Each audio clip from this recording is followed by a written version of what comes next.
Selemani Mwalimu, mchezaji maarufu wa timu ya taifa ya Tanzania, ameachwa kwenye kikosi cha Taifa Stars kwa sababu za kiufundi. Kocha wa timu ya taifa ambaye ndiye anayejua vizuri hali ya wachezaji na mikakati ya timu, alifanya uamuzi huo kwa kuzingatia mbinu za kiuchezaji, uwezo wa kiufundi na mahitaji ya kikosi kwa wakati huo.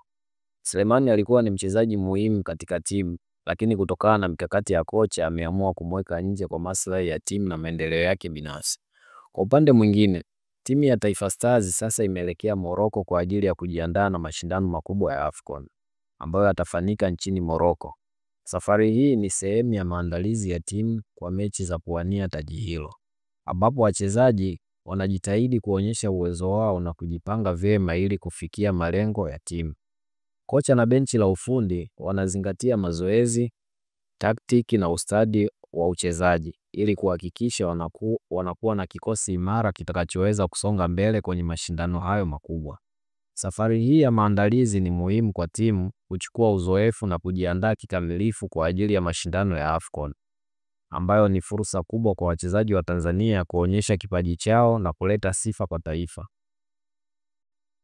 Usahau kusubscribe, kushare na kucomment katika chaneli yetu hii.